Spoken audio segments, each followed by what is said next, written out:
This is Chicago. Doors open on the left at Chicago. Welcome to Chicago. Welcome to Chicago. Welcome to Chicago. This is Chicago. Doors open on the left at Chicago.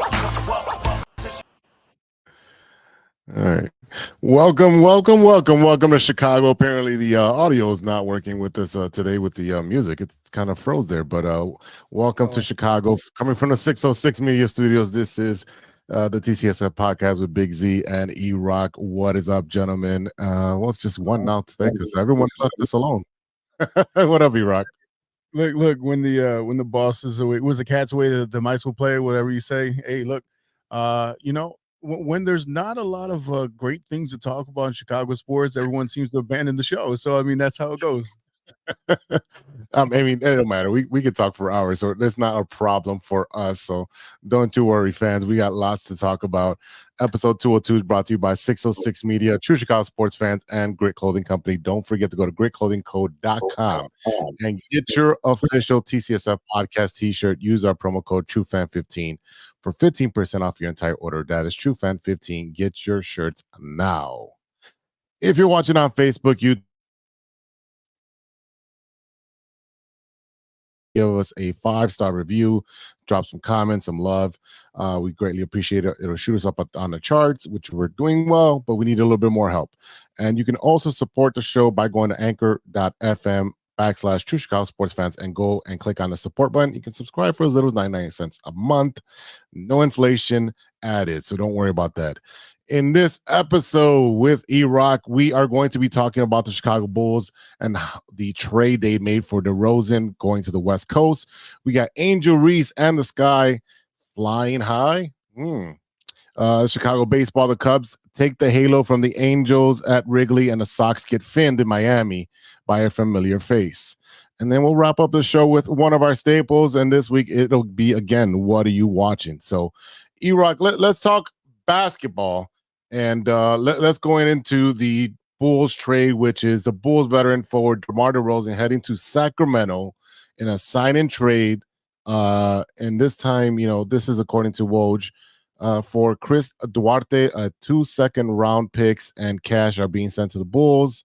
The Kings are sending Harrison Barnes and an unprotected 2031 pick to the San Antonio Spurs. And DeRozan gets a 3-year, $74 million with Sacramento. What's your impression of this trade, man?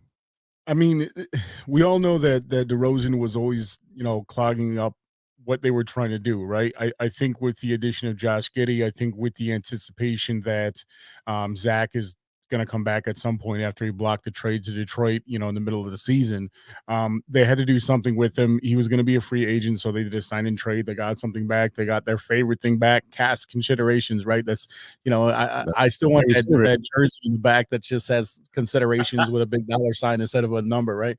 But look, Duarte, he played for the Pacers. He played for the Kings. I mean, you got something there. So, I mean, at least you didn't just completely let him go for free. He wanted the maximum amount of money that he could get. So that's why they ended up doing it that way. But look, we can see that the weird thing is you didn't see him. I think it was something like 30 months where they did not trade for another human, right? It was always cash. It was always something stupid, right? Picks, if that. I think the good thing is that they actually got something for him. I think it's the most you really could have got for him, considering you didn't get what you wanted to get out of AC. I think somebody offered him like a couple first-round picks during mid-season, and they were holding that tight. But one thing that I heard that was interesting today was that, is it possible that, because you look at the first year that AK and Acme, AK Mark Eversley had with the Bulls, right, in free agency, they went nuts. They signed DeRozan. You saw the move for Vooch. You saw a lot of movement going on. You saw for the ball. The tampering. And then you didn't see anything for 2 seasons. So someone on the radio brought up, is it possible, they says, this is how much money I can give you right now, and if you spend, it's kind of like, hey, here's $20, don't spend it all in one place. Well, they spent it all in one place, and they were actually restricted. Here's a theory. Were they restricted for the last 30 months And now that they're like, hey, man, this is not working, because that's a very Reinsdorf things to do, to kind of hold you in a holding pattern because, hey, let's run it back. Let's run it back. They love that crap. Let's run it back. Oh, no, look at these guys. Is that a possibility? Yeah, I really do think that's a possibility because we've seen what Reinsdorf have done with both of the teams, where he tells the GMs and presidents what to do. I need more money, or I want to make this trade, but I need can you loosen the purse strings a little bit? And he's like, nope. Actually, I'm going to tighten them even more, and we're going to sell dollar hot dogs. It just makes no sense what this owner is doing with both organizations.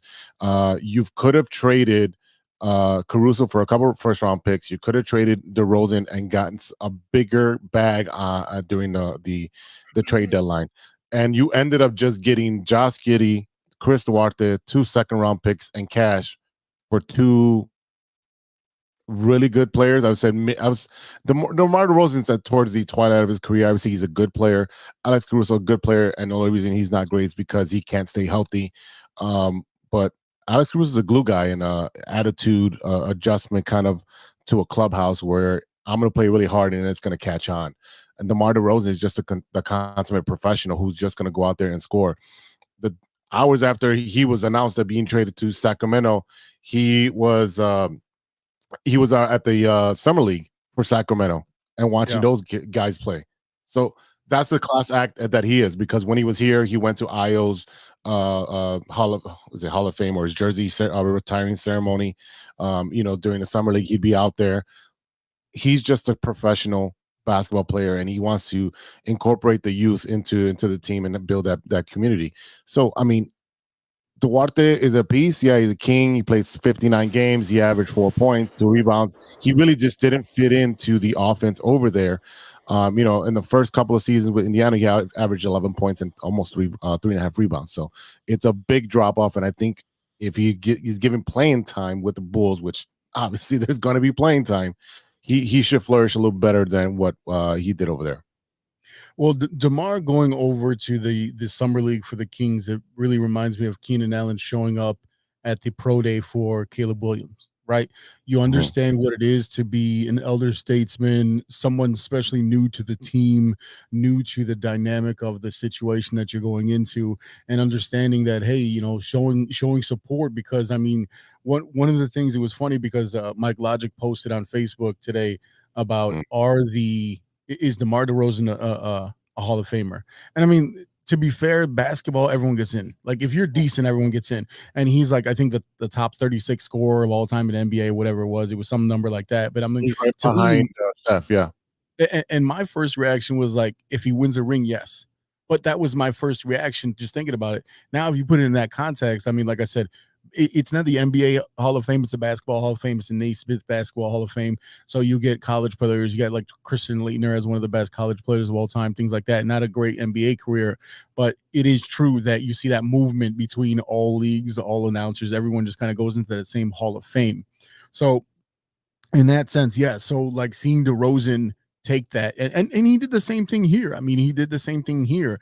The problem is that his game is old school. He's not a new school type of player. He can't shoot them threes. He tried. We seen him last year trying to shoot threes because Zach was out, right?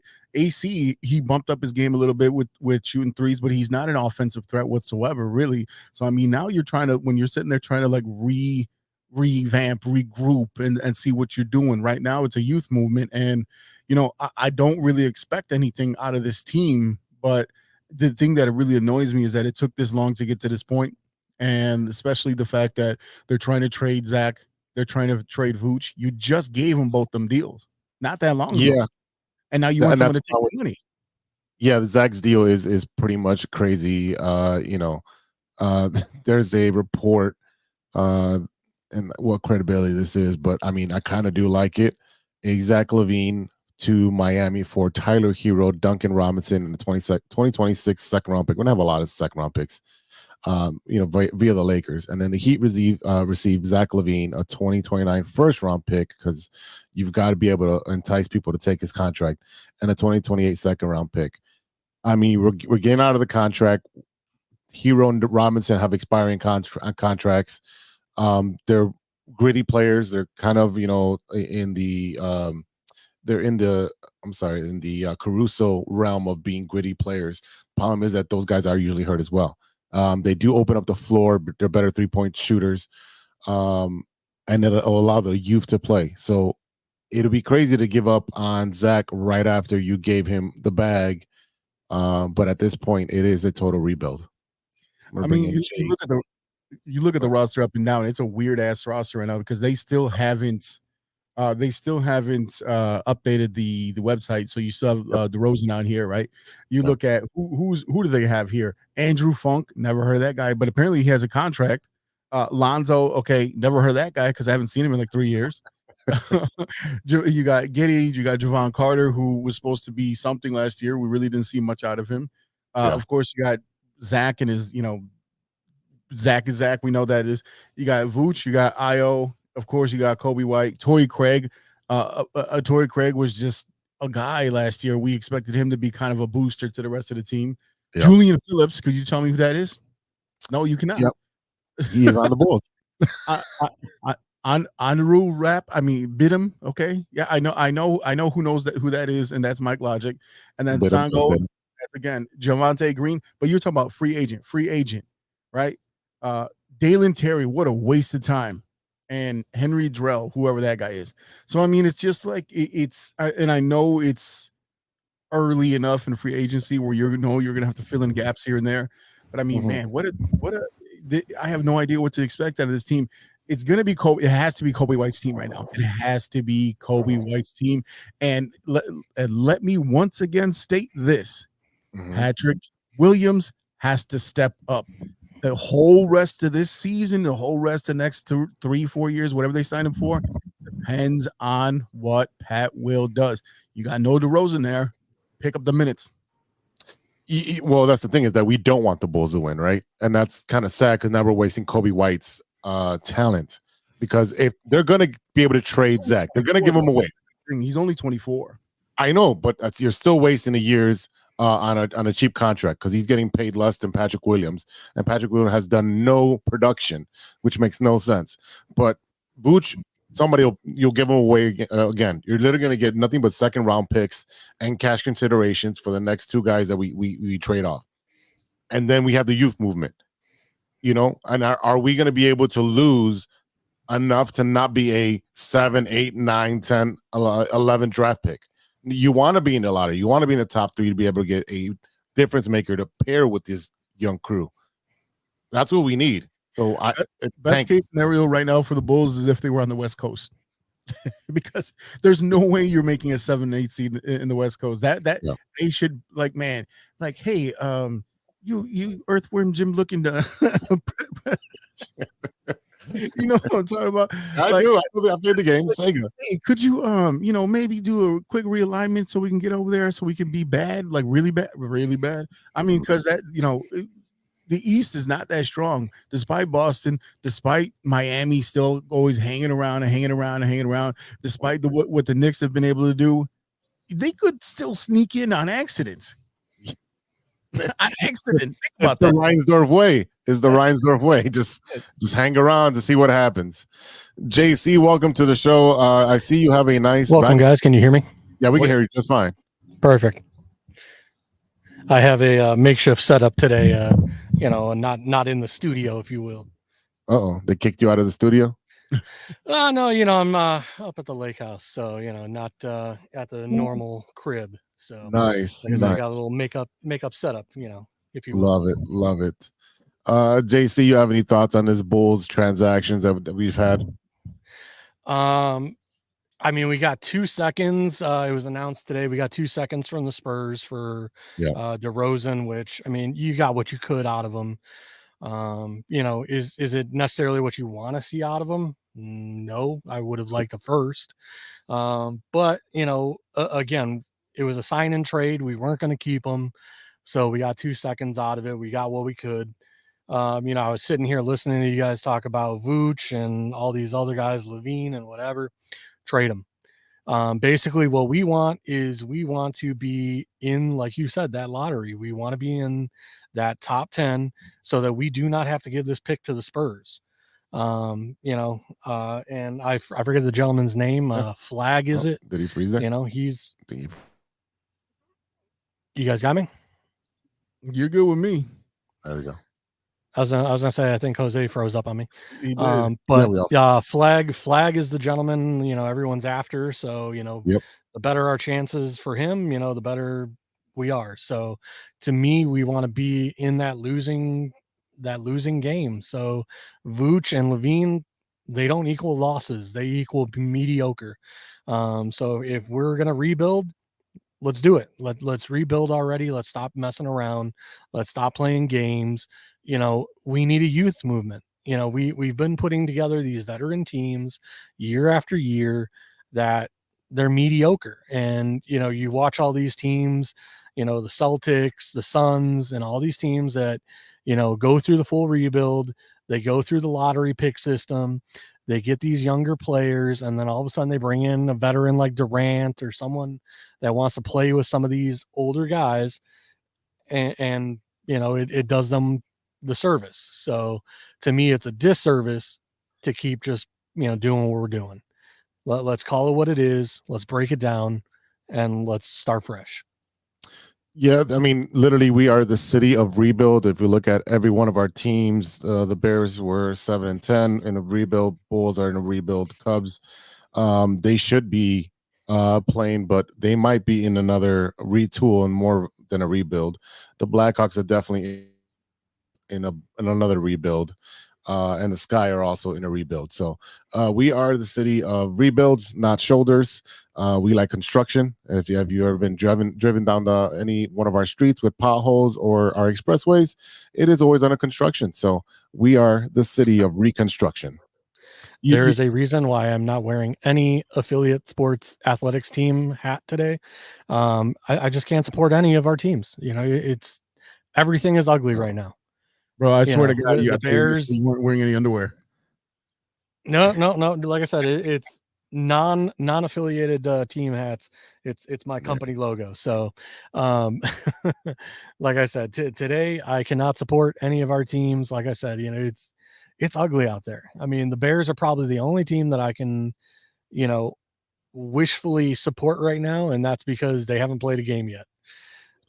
You want to know the irony of what you just said is that I'm wearing a black Chicago Cubs hat and Z's wearing a red, white, and blue Chicago White Sox hat, and all it says is on the front of Chicago. Yeah, that's generic as hell. Yeah. Hey, you know what? I want to bring up definitely keeping it generic. A 2-year-old topic real quick, just because I want to name drop. So yesterday I was hanging out with Mike Logic at the crib, and DJ Nonstop. I don't know. You know who that is? That's DMX's personal DJ. Which he was like, "Hey, you like DMX?" And I was like, eh. And he's like, "Oh, well, check this out." And he was like showing me all these videos of on stage with him, and I'm like, "Oh, this crap." But I did pose to him that question: Derrick Rose. Were you more excited about Derrick Rose or Justin Fields at the time? And immediately he said Derrick Rose. And there's something to be said about having the Chicago kid on your team and all that stuff. So it was just kind of interesting to kind of trigger that memory. After all the chaos that question has caused in the past couple of years. Definitely. Well, I think it was the thing with Derrick Rose also is like, he was touted as such a great player coming out of college, and the fact that the Bulls were never supposed to have an opportunity to draft him. No. So you add that fact in that, like, we got the lottery pick that we got in order to get him. I mean, just add that on. And I mean, it was just super special for him to be on the Bulls. That's probably what the price we're paying right now. He's like, you're not allowed to compete because I did you that favor. Yeah. All right. Let's slide over to the other basketball team who is rebuilding. The Chicago Sky got one of the best. Got the best of Seattle Storm on Friday, and then split the series a couple days later on Sunday. Rookie Angel Reese, 17 and 14 on Sunday to breaking Candace Parker's double record of 12 games in a row. She broke it with 13. You also had Kennedy Carter.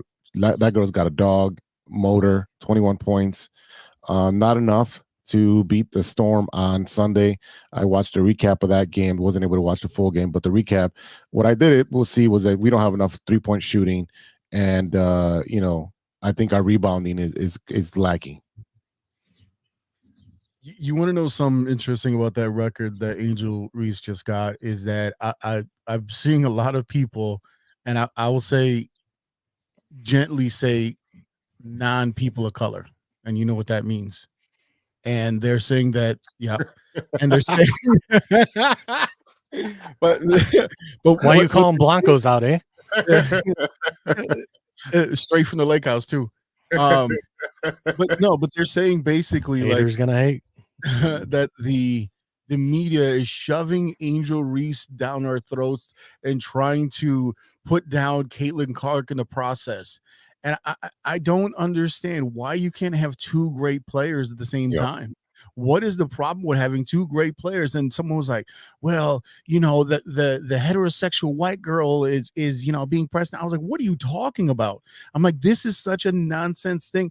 And she had a triple double. And while Angel Reese is getting the double doubles, and they're like, no one talked about that. And I'm like literally showing you a graphic from Clutch Points where it shows one and then the other right next to him. Why can't the simple fact is this: is if you look at the WNBA All-Star voting last year, the top vote getter got like 36,000. This year it's in the triple, like it's 300,000 people or whatever it is. Why can't you just be glad that you have two budding superstars who are taking the entire league by storm? Now, Caitlin Clark has had to deal with her lumps. Everyone kind of with the elbow. Kennedy Carter is is one of them. I mean, it's what it is. But I mean, like, why can't we have it where they coexist? Why does it have to be one versus the other or one over the other? I just don't understand that. Why can't it be both? I really think it's non-basketball or non-sports people that have the biggest problem with this, because if you are a sports addict, a sports enthusiast, you love other players in the league. You can respect them. We had Jordan. We were spoiled, but we respected Patrick Ewing for who he was. We respected Reggie Miller for being a threat from the outside. You had Alonzo Mourning with Miami. You had John Starks, who was a dirty player. You had John Starks and Karl Malone and Sean Kemp. I mean, we can go all day, right? With naming basketball players who played along in that same era, and they were great, but our guy was better because he had the championships. So right now, they're both great. And until they're winning championships, we shouldn't be measuring up who's better than the other, because both teams really suck at the end. All right. They're both great individuals, but as a team, they're both on shitty teams. Let's just be honest. So Caitlin Clark is great. Yes, she can be like Magic Johnson and get a triple-double, or she can be like Steph Curry and shoot the three from the logo. That's great. That's not Angel Reese's game. Mm-hmm. She does the down and dirty, get rebounds, tip it back in. I'm going to shoot my 10-footer. And that's what she's going to do. Two different games. I can appreciate both because I'm a sports fan. It's the non-sports fans who are barely coming to a women's league and they're not supporting it. They're being divisive. And that is not good for the sport. To be fair, a lot of the rebounds that it's because she misses her own bricks, you know what I mean, under the basket. But I mean, and that's another thing that, like there's a lot of chatter about that. But I mean, it was just and maybe, you know what, every once in a while, I guess I catch myself ignorant to that fact where like you're still going to have that narrative out there. And it's the same reason why every time it's the first black this, it's the first, women's that. Like, why can't it just be the first? I'm like, because it matters until it don't matter. And it has never not mattered. That's the problem. Mm-hmm. Yeah, exactly. Exactly. The Storm tried to troll us. They tweeted out, you thought you were going to end your road trip with a dub, didn't you? Heavy emphasis on you thought, Storm on top. This is a question for both of you. How do you like media teams for sports teams posting stuff on Twitter, on Instagram, on X and whatever? Do you like that those marketing teams are able to troll other players and other teams? JC, I think you're muted. Your audio. No audio. Sorry about that. I mean, if they want to catch hands, sure, why not? I mean, they can say whatever they want. But I mean, to me, if you're not on the court, you probably should not be saying a whole lot of smack. as for the resident white guy on the show, I mean, with the Angel Reese situation and stuff like that, I mean, I like her. I like her as a player. I like her everything. My only thing was, after the Sky played Caitlin Clark that one game, and the unnecessary foul, and then Angel Reese shot up off the bench and started cheering her teammate for taking an unnecessary shot. To me, like, that reminded me of the old school Pistons, where like they were just beating the heck out of Michael Jordan. And to me, it was just like, it's unnecessary. Like, yeah, I mean, like, yeah, it was a hard foul, but you didn't need to jump off the bench like that and start screaming and hollering and cheering your teammate for an excessive, unnecessary foul. But to me, like, you sit there and look at, like, Angel Reese fell to us at 8. Name me the other 6 girls that are better than her. I understand Caitlin Clark, but who are the other 6? Because I mean, Angel Reese is, the second best as far as I can tell. I know a couple of them are hurt and, potentially, may come back next year and play better than Angel Reese. But right now I'm sitting here just like, who are these other 6 girls? Because I just, Angel's playing well, and I'm not taking anything away from her. She's been a double machine, which, yes, I've seen the ongoing joke where, you know, she puts up a layup and it doesn't go in, and then she gets her own rebound and puts up another shot and that goes to the other side of the rim, and then she gets the rebound on that side of the rim. So yeah, I've seen kind of those memes and jokes where, all of her offense or all of her rebounds are her own shots. But like as for the Storm trolling, like I said, I mean, what's their record anyway? Who cares? Their second. They were first as of last Friday. Now they're second after Sunday in the Western Division. Yeah. I'm gonna tell you why I don't mind the media, the especially the social media crew, posting shit like that. We're talking about it. You are trying to boost up a league, especially in a time where you got, again, 2 budding superstars. And let's not forget about Aja Wilson. Like, there's a lot of players out there, and that's why Caitlin Clark gets a lot of the problems and the elbows and all the nonsense from Diana Taurasi and all the old school players have been there for 20 years. You know what I mean? But like, when you're sitting there and you're really in a position to really get more and more and more eyes on the league every week, every day, because you got to remember, there's only 12 teams in this league. There's only 12 teams in this league. So you're going to have a lot more tight rivalries versus, because you're going to play the same teams over and over and over again. So I'm good with it, because it's not like we can have, like, whoever in the media room, the one that's controlling Twitter, but for the Sky, that what are they going to have, a celebrity boxing match? It's 2 people you don't know. Who cares? Talk all the trash you want. I mean, isn't that what we loved about the bad boy Pistons versus the Bulls, is that they were always at each other's throat. When the Bulls were going up against the Knicks and Spike Lee and all this stuff, that's what we loved about it. I mean, the rivalry between the Bears and the Packers, and Aaron Rodgers, even when we're on the wrong side of history as Bears fans, Aaron Rodgers trash talking all the mess and like, oh, I own you, blah, blah, blah, while I'm high out of my mind and my eyeballs are the size of saucers. Like, that's what we love about it. The rivalry is the best thing about sports. So I'm all for it. And like I said, especially with a league with only 12 teams, you're going to have a much stronger rivalry than you were when you're talking about like NFL, where it's 32 teams and all that stuff. And go ahead. And real Cardoso was the number 3 pick. Cameron Brink is a damn good player. And the other thing you got to remember too, when you talk about who are the other 6 better players, Caitlin Clark, you got 5. Cameron Brink, I would take Cameron Brink over Angel Reese, number 1. But number 2, when you feel like Cardoso is not gonna fall to you at 7, and you feel like Angel Reese might, it worked out for them really well. Like, you look at, they were able to double back and get Reese. But yeah, I mean, you got to fill needs too. I mean, if you don't need Reese at that position, because you got to remember, in the second round player, they picked Rihanna Maxwell and they waived her already on like 2 months ago. She's already gone. Yeah. They did. They actually did. So I'm all for it. Hey, I love Wendy's Twitter when they, they're the best at roasting everybody. So you know what? Sky, reach out to Wendy's, get one of those people that is in that marketing department, bring them over and let them start roasting and making comments about other people's teams and whatever. But you need that exposure. You need eyeballs on the sport, not only from your two best players, but anything that can bring eyes to the sport. You're trying to grow the sport. You're in year 25, 26. It's in its infancy. If you look at the same male sports at that point, no one was going to baseball games. No one was going to football games. No one was going to hockey games. You didn't have the crowds.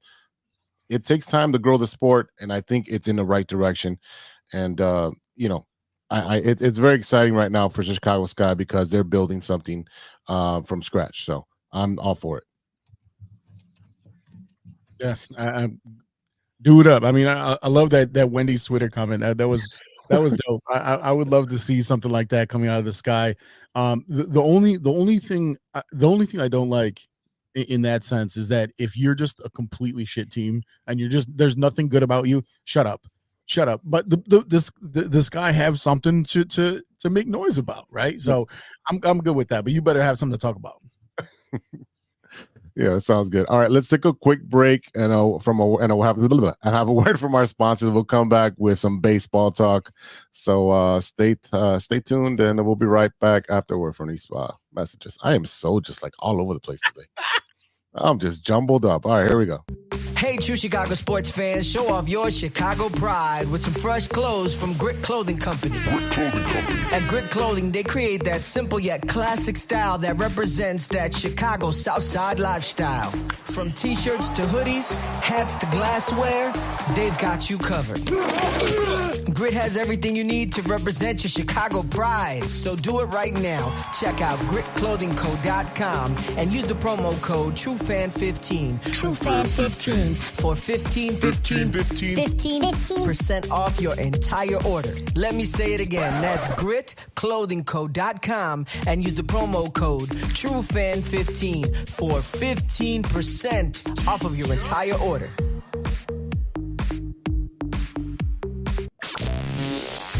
Hey guys, it's Steven. And this is Sean, and you are listening to True Chicago Sports Fans. Don't forget to listen to No War on the Weekend. New episodes on Monday. You can find us anywhere you listen to podcasts. Yeah, so we're going to go do a couple of shots. So let's kick it back over to Big Z. All right, welcome back, ladies and gentlemen, to the True Chicago. I literally mumbled up today. What this problem? Yeah. Welcome back to the TCSF podcast with E-Rock and Big Z and JC Dynasty Fantasy Football joining us from the Lake House. Fancy. But it's time to I've invited you guys up, and said we could do the podcast up here, and nobody wants to listen, but it is what it is. I got about 3 more days. Listen to the podcast. What are you talking about? 3 more days of what? Work. I'm off after Wednesday. Yeah, I've been doing summer school, man. Teaching summer school. Oh, that's right. I'm babysitting, not teaching. Let me clarify that because literally just sit in front of the computer and like, oh yeah, you can take a test now. Yeah, go ahead, go for it. That's all I do. I'll be in Nashville all next week for nationals for softball, and I'm gonna see anyone with a Titans jersey. I'm gonna punch him in the chest. Let them know what's coming. Let it know what's coming. Let's start with the happier team in Chicago. I guess you can start with that. Let's talk about our Chicago Cubs. We do have 2 Cub fans on with me, and they don't look too happy. But hey, Shota Imamaga made the All-Star team, very deservedly so. So somebody got to make it. That's the only thing the Cubs that's just by rule, by default. Do they have to have a representative? Is that the only sport that makes them do that? Baseball, every team has that one player. That's why yep. I don't think basketball has that rule because I remember Zach Levine was the year that they were supposed to be here. He didn't make the team. No, baseball. Yeah, no, basketball doesn't have that rule. No, it's baseball, 100%. Oh, yeah. All right. Well, you excited about Shota pitching the All-Star game?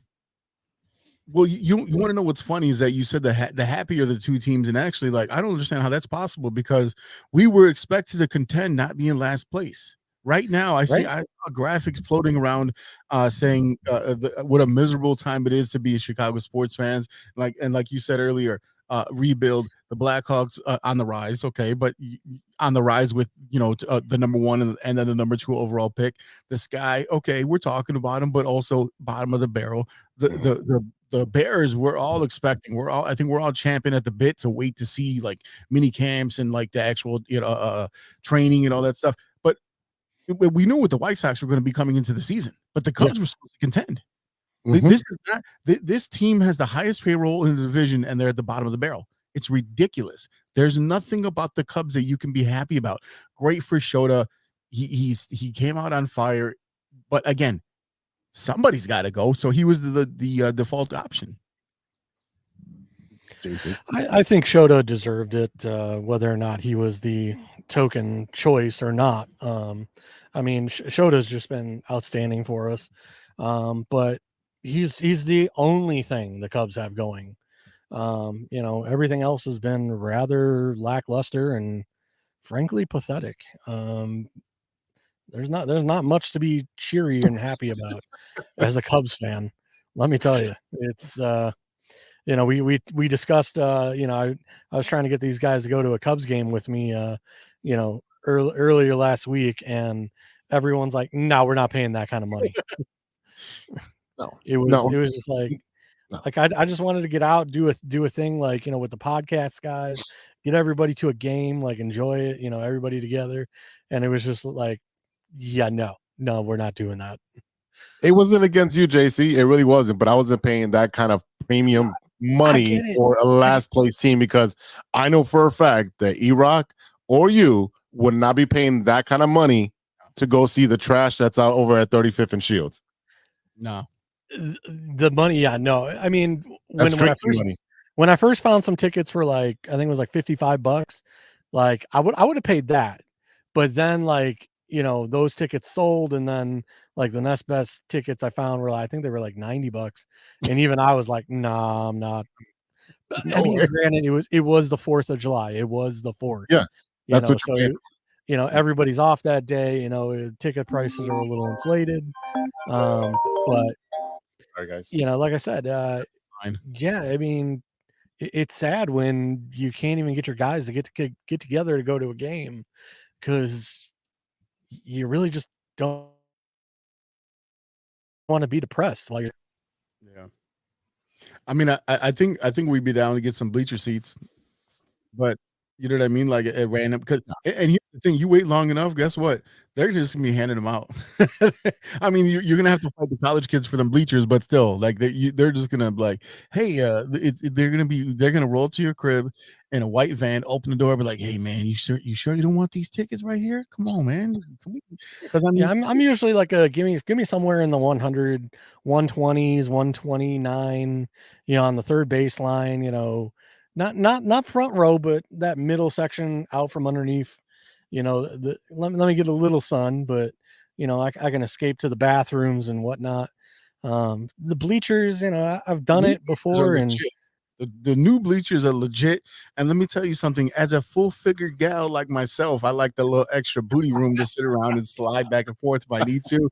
If I want to move, someone says that was my seat, but like, I don't see your name on it, and your ticket says the same thing as mine, so I can move as much as I want. Yeah, we're all that is true, but for as we get older and huskier, that full sun, it puts a beating on you. So you want a little. You want a little bit of shade sometimes. I think we've already addressed this. I look, I tan just fine. I'm not doing too bad. I'm not, I probably look whiter on camera than I do in person. You got a little red to me. But yeah, we're a little melatonin and challenged over here. Yeah. I don't got that problem. I don't got that problem. I know. But yeah, back to the Cubs. I mean, can we talk about our relief pitcher that broke his hand? Oh yeah, yeah. That's what I had out there. Colton Brewer on the 60-day injured list because Sunday. That just tells you what kind of season we are having right now. Like, this is just pathetic. I think he was a sabotage to begin with, because how are you going to bring in a dude named Brewer? I mean, that right there told you everything you need to know. Because the last time I look, I can't sit here and tell you that I'm watching every single Cubs game, but the last game I seen him pitch, it was against the Brewers, and guess what? He blew it. So I mean, that just seemed like a sabotage from the beginning. At least you had Carlos Zambrano punch the water cooler. You know, something that was softer that he knew, like, I can punch and not break my hand. Punching the cement wall behind the seats in the dugout, that's probably the most idiotic thing, next to Mike Logic. Not Mike Logic, sorry, Mike. Not Mike Logic. Mike Soriento from the Jersey Shore headbutting the wall. I mean, yeah. I mean, like I first saw the story and I was like, this is one of those troll sites. Like, this is a joke. Like, yeah, I mean, because it popped up on my computer feed, and I was like, this has got to be a joke. It's one of those, like, you know, onion type sites, you know, where they're just talking some smack, and then, like I said, all of a sudden, like, it's popping up on more and more feeds, and I'm like, sports mockery. You gotta be kidding me. Yeah. They called up Hunter Biggie. Biggie. From AAA Iowa. So, supposedly he's been killing it in AAA. So. My favorite though, my favorite is the quote from Brewer. My intention wasn't to break my hand. I'll get frustrated, make mistakes, but that's no excuse. There's a lot I can prove out there that I'm willing not to do stuff like that. No, then why did you do it, man? Come on. It's silly shit. And you want to know the worst thing about it is that we should have seen all this coming when Justin Steele went down the first game of the season. That was a bad omen to begin with. We were optimistic. You know, we got our players back. Let's see. Oh, we got Amaga. Okay. And Amaga came out on fire, right? So let's be honest. Like, that's why he was the all-star for the Cubs. He's been doing great. But I mean, you got Bellinger back, and everyone's like, oh, you couldn't just get Bellinger. Like, why? I still don't understand why they didn't go after Matt Chapman. Why did the Giants get Matt Chapman? Explain that to me. You don't have a third baseman. Yeah. You don't have a third baseman. Why did you not sign Matt Chapman? Because you already spent enough money, and you can't even. People are like, "Oh, well, the Cubs are cheap. The Bears, they're not cheap. They're just giving people money because they like signing guys like Jason Hayward for 7-year deals. Because Dansby has like, what happened to Dansby Swanson? Didn't he used to be able to swing a little bit? Was he just the shittiest player on the Braves that won a World Series? I mean, what happened there? He really was that card that got, into the shuffle, and you just forgot about that card because he was, in the 6-7 spot. He's protected by a bunch of players, that have big bats, and all he had to do was really play defense and, occasionally get on base.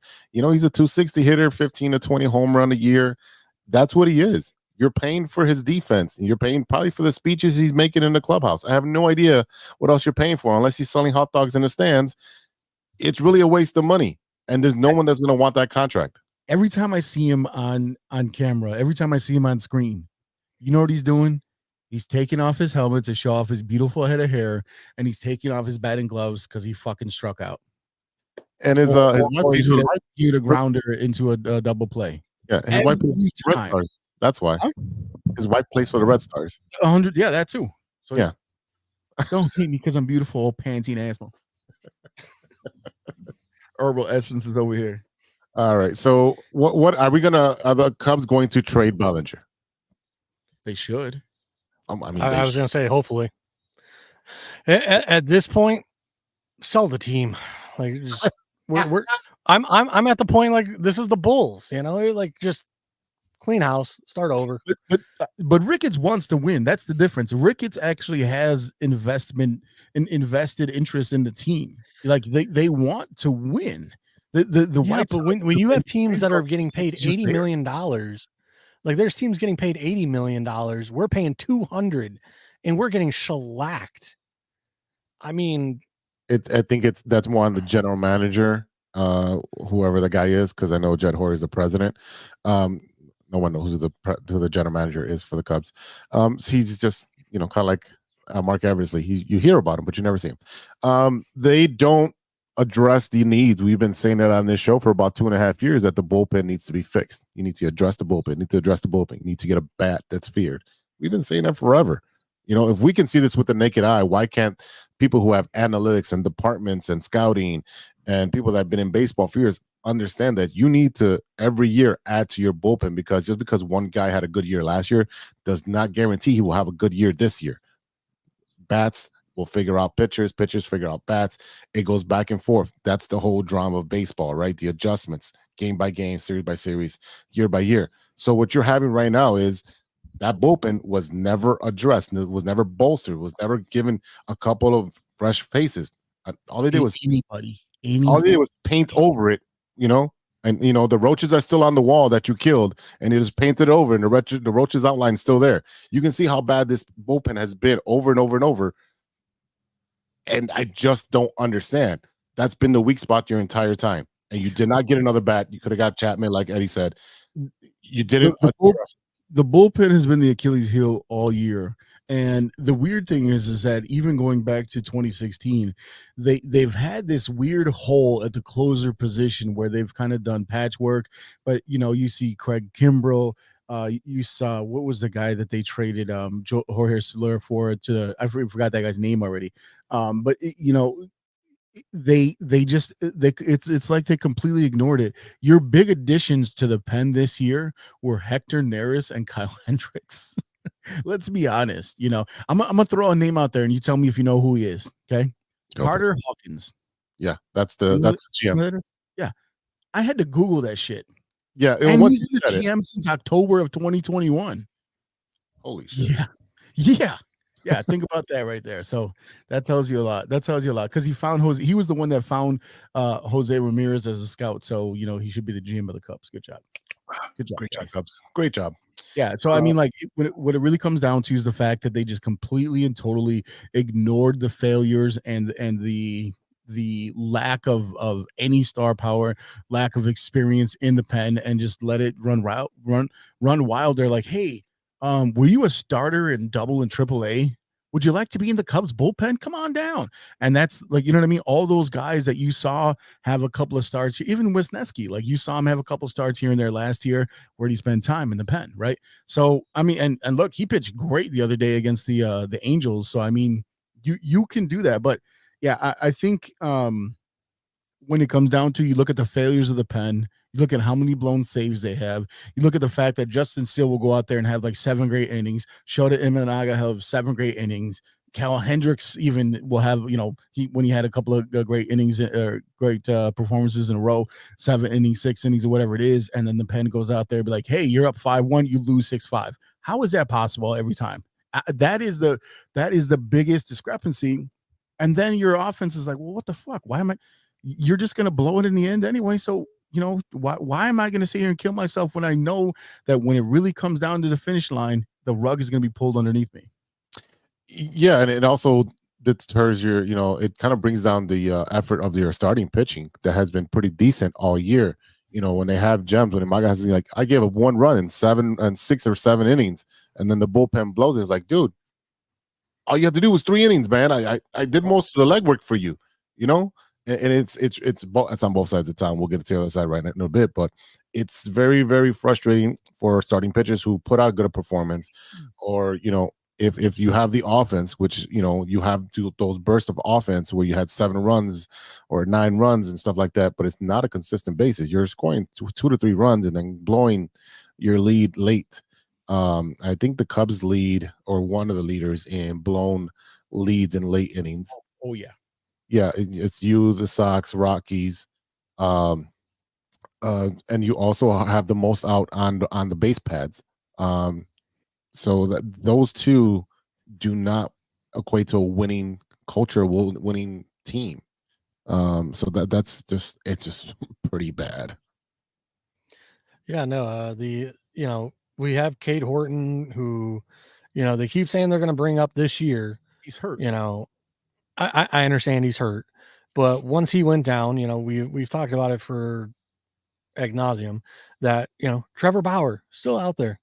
Move Hendricks to middle relief, get him out of the starting lineup, move him to middle relief.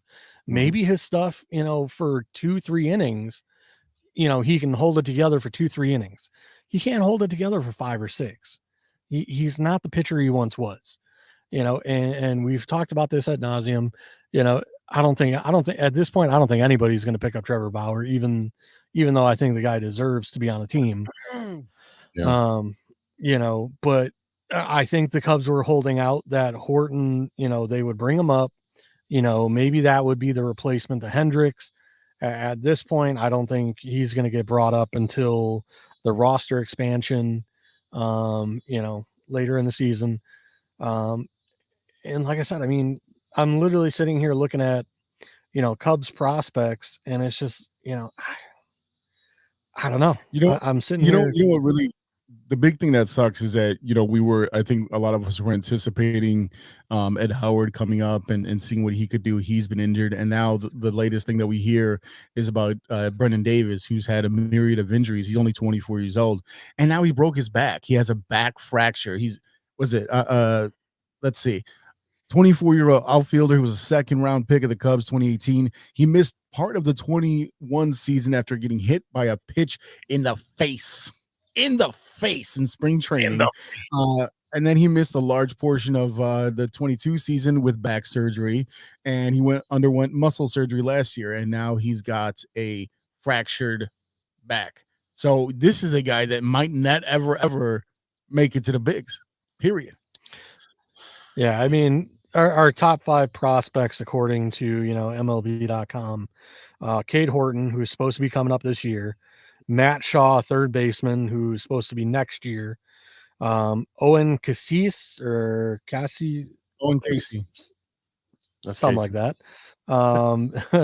James Triantos and Moises Ballesteros. So like I said, I mean, Ballesteros, he's a catcher. Thank God we need a catcher.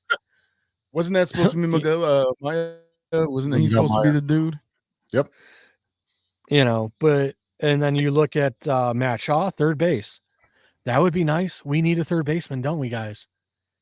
Like, so, maybe it's time to start bringing up these younger players, start shedding some of this salary of the older players.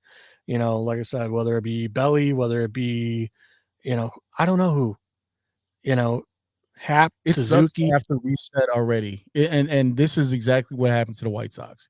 This is 100% what the White Sox went through, where you thought you had everything set and you brought all your prospects up. I mean, who's left in the what? You got Oscar Colas, who was had a cup of coffee, moving up and down a couple of times. But I mean, like, who's there? Who's there? Lou Bob. He's already on the team. I'm talking about like who else can you bring prospects? No, everybody that was part of the original rebuild, it has been called up. It's as simple as that. But for the Cubs, you trade Bellinger because Yankees have been scouting him for about 2 weeks, and Rizzo's prognosis doesn't look good right now. So he can play first and play outfield for Stanton and right. It's a short porch at home. He can hit home runs because he's left-handed. Boom. Send him out there, get whatever you can for him because he's going to opt out at the end of the year anyway. So get what you can for him. Let's move on. You got kids in the outfield that you can replace them. You can put anybody at first down your team. Everybody plays first. Go sign Bauer. Like JC said, it's not going to cost you much, right? It's not going to cost you much. He signed for a league minimum. We're halfway through the season. That's probably $500,000. All right, here you go. Let's see what you can do. He's been dominating. That's also operating under the belief that you can actually make something with the second half of the season. Unless you feel like your offense is going to wake up, it's kind of I would use it as a trial to see if we would sign him again next year. Right. Like, hey man, you got half a season left. Let's see what you got. If you can keep your stuff together, we'll sign you next year. Yeah. Because Hendricks is gone, and we're gonna need somebody next year to come in and fill a place. Yeah, you definitely low risk, high reward. Especially, and I know like we're at that point where we're in the middle. We're stuck in the middle with the Cubs. We can't trade it with anybody that we want to keep, and the people that we want to trade are like, I don't know what we can do for him. What can we get from him? I mean, you also have Robinson Cano tearing it up in Mexico, hitting 446 at the age of 41. And I know it's you're like, oh, it's the Mexican League is the competition to the level. It probably isn't it. It probably is. Only when he goes against Trevor Bauer. They're on the same team. No, I didn't. That's even They're on worse. the same team. Down the Diablos. Yeah, they're on the same team. So they definitely are enjoying having a good time together. You also have Luke Vogt, who left, who was with the Brewers. He was with the Pirates and the Mets, and Yasiel Puig all on that team. Wow, they're loaded. That's like a 2015 All-Star team. Yeah, fire up the PS3. There you go.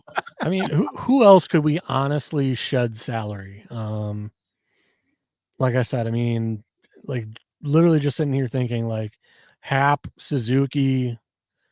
I don't think you give up on Suzuki yet. Suzuki is playing like Suzuki plays. Like you right now, what you're seeing out of him is no better or no worse than what you would expect out of him. Yeah.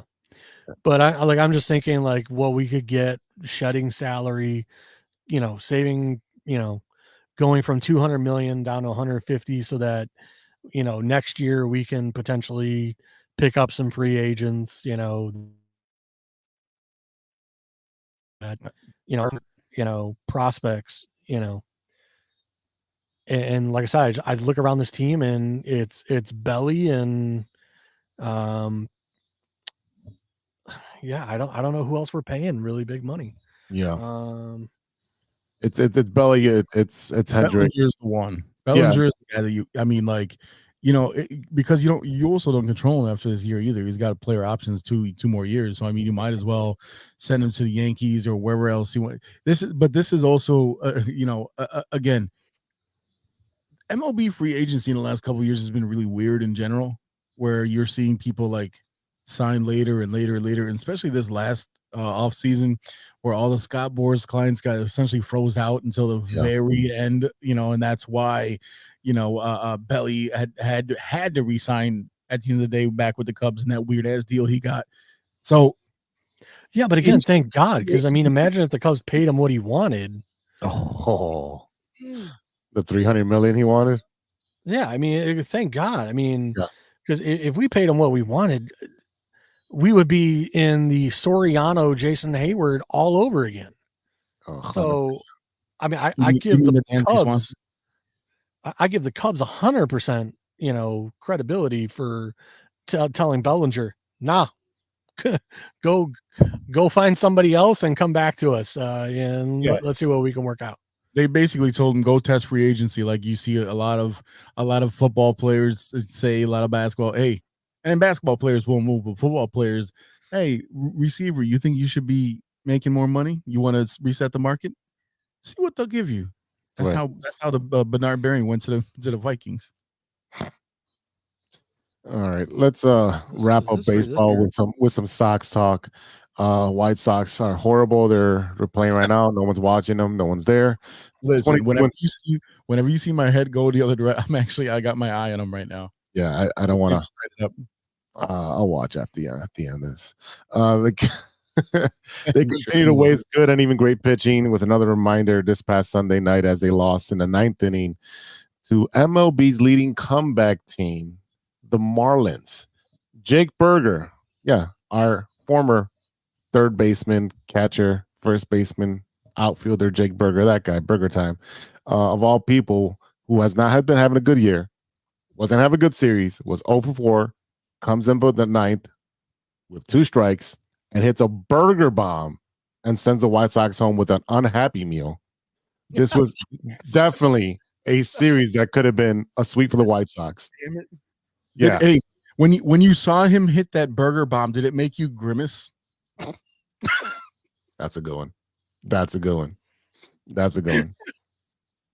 No, that's a dad joke. Bro, listen, I got a question, and this is a serious question. I don't mean no shade. What happened to Tim Anderson? He got knocked out of the league by Ramirez. I mean, just bro, what the fuck? When they said down goes Anderson, that knockout caused CTE. I was gonna say that knockout caused some CTE, just like Antonio Brown, and he ain't ever been the same. No, he really does have some like off the field issues, where he's had baby mama troubles, females flying down to where he was playing in Miami. And obviously, if you're in Miami, there's hella temptation to do different things out there. And he's not that type of dude to keep the straight and narrow. So, yeah. Anyways, neither here or there. White Sox had pretty good pitching this weekend with the new kids. Drew Thorpe, 6 innings, 3 hits, 1 earned run, 2 walks, and 5 strikeouts. Crochet got roughed up at the end of his outing. I think he had like a 47 pitch inning in the 5th inning. He only pitched 4 innings, give up 5 hits, 2 earned runs, 3 walks, 5 strikeouts. And then Jonathan Cannon, another rookie, 6 innings, 3 hits, 1 earned run, 4 walks, and 3 strikeouts. And you know what? It's really bad because now we have Crochet, we have Cannon, who's come up now, and Thorpe, which is one of the pitchers we got traded for, Dylan Cease, who are actually up already and pitching for the White Sox and producing very quickly. And we're wasting it, just like on the Cubs side, where we're up, and then the 6th, 7th, 8th inning, we're getting outscored. It's ridiculous. The only time we're not outscored, the White Sox is in the 1st, 3rd, and 4th and 5th inning. That's the only ones where, yeah, it's not that bad differential. We're scoring 18 runs. They've scored 33 in the 9th, 32 to 49, 32 to 66 in the 7th. So that means you're middle relief. 31 to 47 in the 6th inning. It's bad. It's bad when your bullpen, which happens to be a Chicago problem, it's really bad. So it's hard to watch. I watch because I want to see the good pitching performances, and I know Lou Bob can do some special things when he's out there. He was great this weekend with his defense.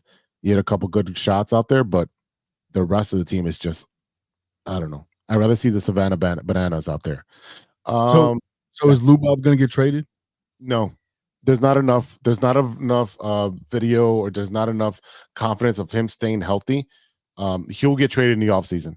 He still has a couple of years of control. You'll see him if he can. You don't think there's going to be a team out there trying to make that final push that's going to need a bat that's going to say, "Yo, I'm going to take a chance on you." We won't get the return that they want. They want the castle and the moat and a couple of boats and some RVs.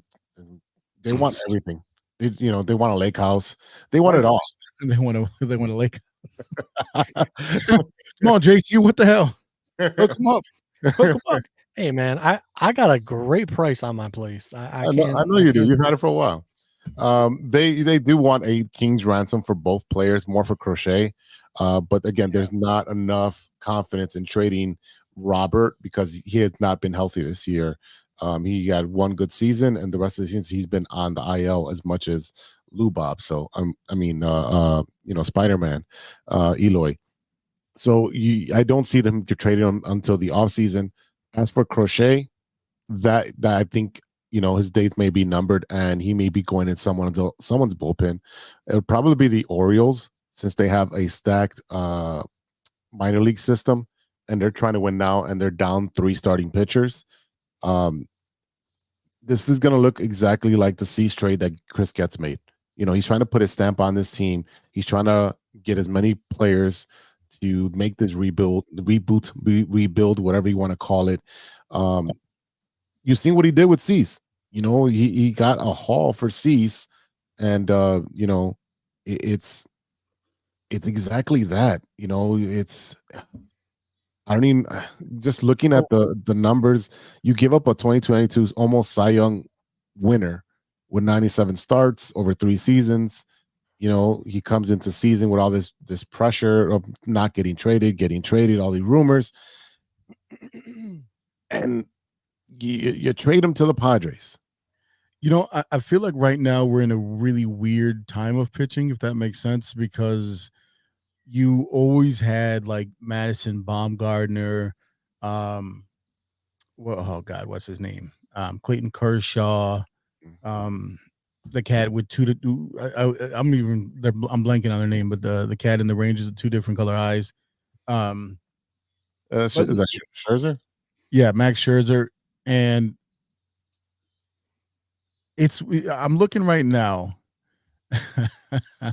at the ERA leader Do you know who the ERA leader in the Major League Baseball is right now? Yes, it's Reynaldo Lopez. How? Because I can tell you exactly how. Because he plays for Atlanta. He pitches for Atlanta. What ended up happening is the White Sox let him be super immature and do what he wanted when he was up on the mound. When they put him in the bullpen, he started to understand that he can't just waste an inning or two because they'll get yanked out. So then he goes over to Atlanta, and they're like, "Look, dude, go out there and just throw. Don't think. You have great mechanics. You have great stuff. Don't worry about the back end. We'll take care of it. Our bats will take care of it. Our bullpen will take care of it. You go out there and you throw. Give me 5 innings of just throwing, and you don't have to blow these guys away. You don't have to throw super hard. Pitch. You can pitch." That's what happened. What ended up happening is it finally clicked for him later on in his year. He's 30 years old, leading the ERA in MLB, and he's doing great. There are 2 current Atlanta Braves who are top 10 in ERA. Yeah, Chris Sale. Reynaldo Lopez is number 1 and Chris Sale is number 8. And the weird look at this list, right? So number 2 is Seth Lugo with a 221, Corbin Burns number 3, 232, Tariq Skubal with Detroit, right? Mm-hmm. So again, Seth Lugo, Kansas City, number 4, Tariq Skubal, Detroit 237, Ronel Blanco, Houston 253, Ranger Suarez, very good pitcher with Philly 258, Tanner Hawk, Boston 268, Chris Sale 271, Zach Wheeler for Philly 274, and Jake Irvin, Washington Nationals 280. Kansas City, Detroit, Washington, top 10 trash teams. Mm-hmm. Good pitchers, right? Those guys are going to find a new home. But I mean, it's a crazy thing. You got 2 guys out of Philly, 2 guys in Atlanta. I mean, it's crazy to think, and that kind of goes what I was talking about is that out of those players, Chris Sale, you might know Ranger Suarez or Corbin Burns if you watch SportsCenter every night, but you don't have no big name. Zach Wheeler, maybe. There's no big name pitchers on sitting out there at the top of the league right now. A lot of the big name pitchers are hurt, right? And that's what I'm saying. It's a really weird year. It's a really weird year for pitching because even if you go down for you got Crochet at 308, Eric Fetty 313, and respectively 17 for Crochet and 19 for Fetty, and then Shota at 316, right? So I mean, it's where you don't have any stars, and you're hoping that by the time playoffs come around that they're on point. But I mean, it's a weird. You don't hear none of these crazy.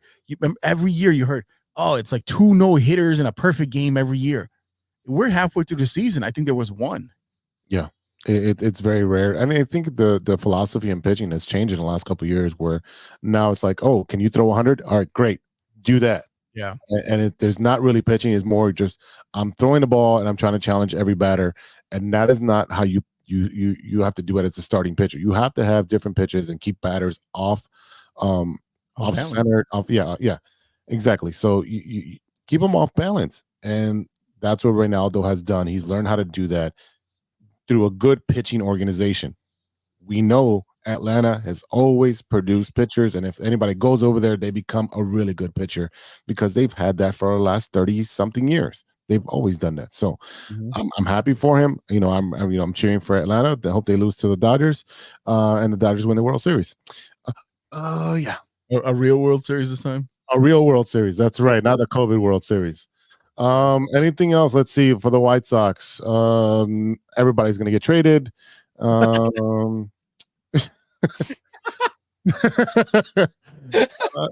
going to happen? Everyone's gone. Tommy Pham is going to be gone. Eric Fetty is going to be gone. Crochet is going to be gone. Who else? Tommy Pham. Let's see if you could trade Belly. Not Belly. What's Jesus? Our left fielder makes $75 million. I don't know, but listen. Yeah. If you're gonna say Tommy Pham, you got to go with Tommy Pham. You got to say Pham, right, bro. Come on, Pham. Yeah, you got to trade on. Bring all the kids up. It's time. Let's see what we got in the minor leagues. I know our AA team has been killing it, doing great. AAA not so much. A ball is just struggling. So it's time to bring the kids up, see what you got, and get rid of these stupid contracts and another rebuild. So.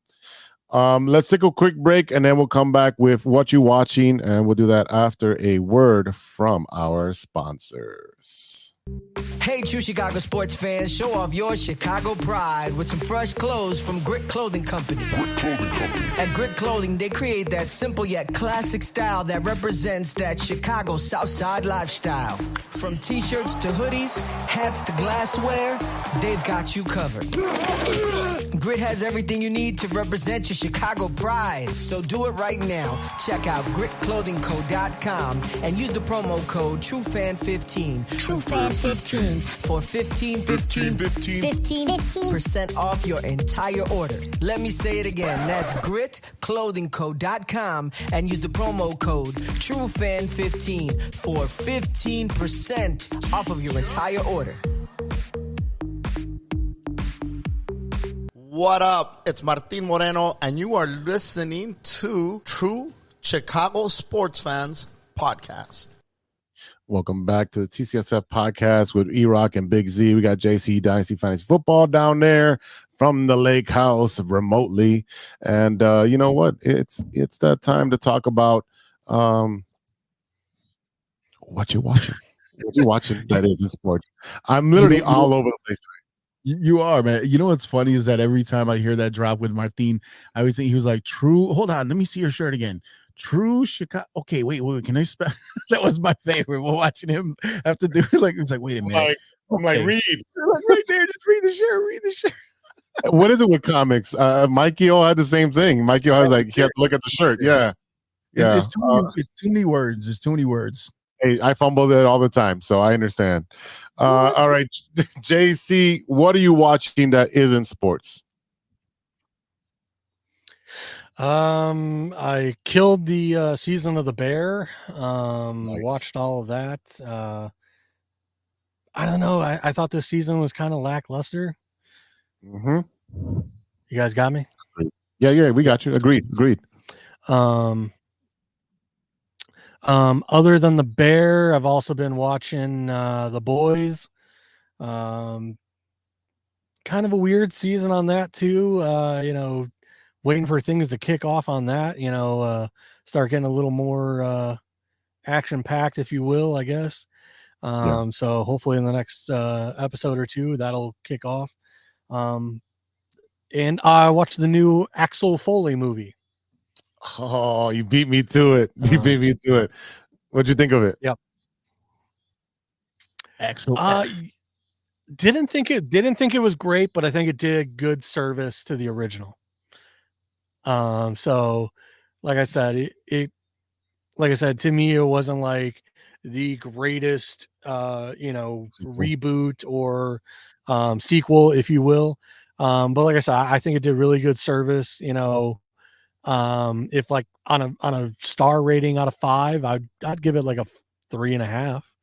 I thought it was very watchable. I thought it was a good movie, but like I said, it didn't blow me out of the water. I think it was better than the new Bad Smith. We lost you there. It was better than what? The new Bad Boys movie with Will Smith. Oh, I haven't seen it yet. The fourth one? The fourth one? Yeah, there's a new one where I mean Martin Lawrence just looks washed in this new one. He looks old, and it's Lethal Weapon, where he's always like, I'm too old for this shit. Yeah. But Martin Lawrence, you really are too old for this. But look, here's the thing about Axel F, right? Look, you brought back Rosewood and Taggart, right? Taggart looks like he's about 157 years old, and it looks worse without the makeup, right? But I mean, like that. I mean, Taggart looked bad in the original, but yeah, I mean, but again, like that was the 80s old, right? Or like, he went into it was 30, right? Like that's how that's how it works. But Judge Reinhold, man, he looks rough. He looks like he's been through it. He looks like he ran through the 80s, just snoring up all that money he made from Fast Times at Ridgemont High and Beverly Hills Cop, and even when he was in the Santa Claus as the weird stepdad.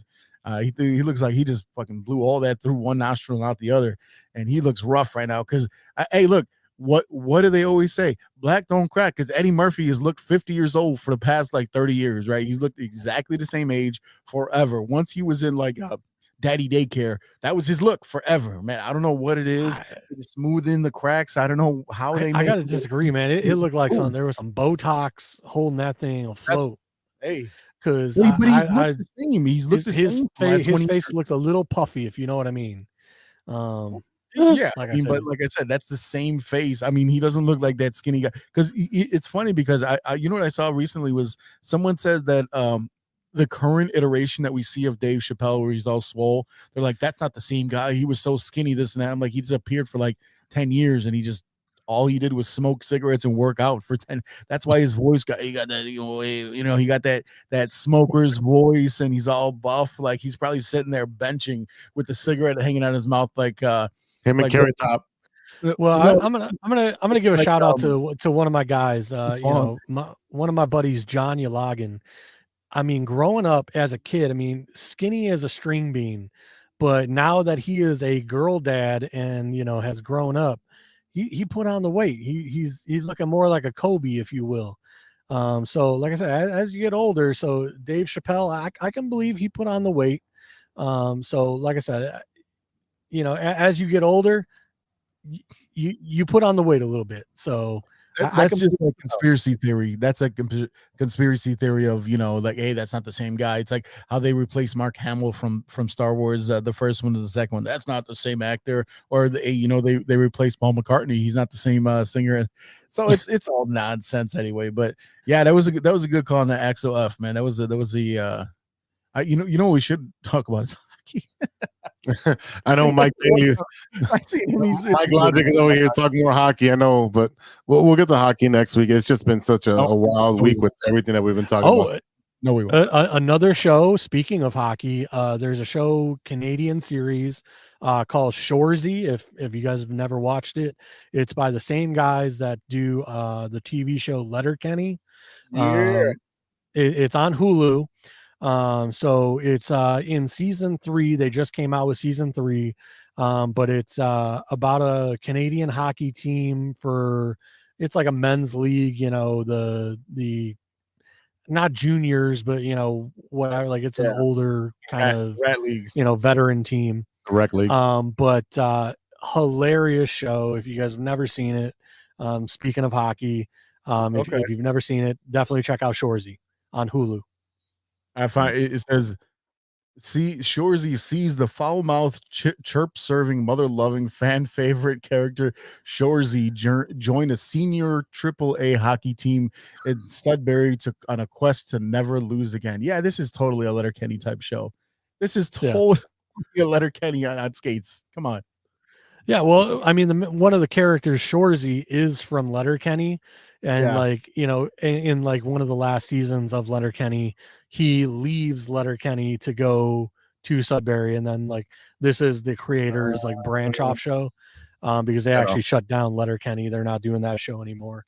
Yeah, I recognize this guy. Yep. Yeah, for sure. Letterkenny was so underrated. It was so underrated. Oh, dude, you know what? One of my good friends doesn't like it, but I told him I'm like, dude, the genius of the writing and how quick the commentary is. I mean, it's just, you could watch it 30 times and catch something new, because some of their commentary is just so fast and quick-witted, that it's just like a back and forth. Like I said, you could watch it 30 times and catch something new that you've missed. But like I said, if Shoresy, it brings in almost like that major league, but hockey, if you will. All right, I'll give that a shot. E, what are you watching that is in sports? So funny enough, I actually had a very busy weekend on the 4th of July. We were supposed to have my wife's 2 cousins' families coming over. That's one family of 5, one family of 4, and I had 3 racks of ribs and 2 giant packs of chicken legs for the 4th of July cookout. And they were both like, oh, my tummy hurts. So there was literally the morning of the 4th of July was going to be a dud, because I was just like, what am I going to do now? I got to cook all this food. I'm going to be by myself. I hit up the boys, and my guy, Alex, whose birthday is 4th of July, came through, and Juanito came through. So we chilled in the garage and we watched DVDs because the Wi-Fi doesn't reach out to the garage. So I got this old little TV with a couple of DVDs, and I'm sitting there watching. We were watching like old school Anchorman, all that stuff. And I'm like, thank God I kept all these DVDs. So funny enough, over the weekend, when I went to Goodwill, I picked up Hangover on DVD and something else on DVD so we could chill out there. But it was that, and then Thursday or Friday night was a impromptu. No, Thursday or Saturday night was another impromptu, like out till 2:30, 12:30 in the morning. And then last night was another one where I was hanging out with, like I said, DJ nonstop. Not to brag, even though that's Mike's boy, not mine. But it was cool to chill with him. So I spent a lot of weekend doing that. But the one show that I've been kind of sneaking in, and maybe it's just because I barbecue so much damn meat, was that Barbecue Showdown on Netflix. I don't know what it is. Like I said, most of what I watch is either music or cooking shows if it's not sports. So I was all about it. It was very entertaining to see like the different skills, the different levels, the different techniques. And one of the competitors on the show was very proficient in making Jamaican oxtails. Okay. And that's for right up those your who are either watching the show or planning on watching that because you like cooking competitions or whatever, that's as far as I'll go with that because it is a key to the show. But yeah, great, very entertaining show. Maddie Matheson from The Bear was on there on one episode as a guest judge. He's a great cook and the chef, and so that was the bulk. DVDs, parties, and Barbecue Showdown. That's how I spent my last week. Sounds like a lot of fun. Let's see. I did watch Axel F, and today I fired up the Netflix. I haven't fired up Netflix in like 6 months. Yeah. I'm all about the Hulu and I got all Paramount. I got all of them. But I started watching this 6-part series. It is it's called Supercell, SUPA Cell. So it is kind of it plays on sickle cell. Essentially, you have these metahumans, or they might be mutants. Who knows? You don't know at the beginning. And each episode goes on a different person, and there's 6 of them. And I'm on the last episode. I got about 15 minutes left, and it pretty good show. It's from London. They're in South London, and so you have a lot of Jamaican influence there and Nigerian influence there, and they're being hunted by this one organization that you have no idea what they are. It's pretty cool. It's only 6 episodes so far, and just to give you a little background, I guess it's a mutation from your parent who had sickle cell. So they had sickle cell, then you were born, and doesn't mean you're gonna have sickle cell, but it's in your system, and they got the super gene out of it. So again, I just thought it was like #1 in the country shows that they had. I was like, yeah, I'll give it a chance, and I'm done with it. You sheep. But I'm definitely gonna watch the shows you guys recommended. The Boys has been pretty good. Waiting for that to come to a conclusion because it's the last season for The Boys.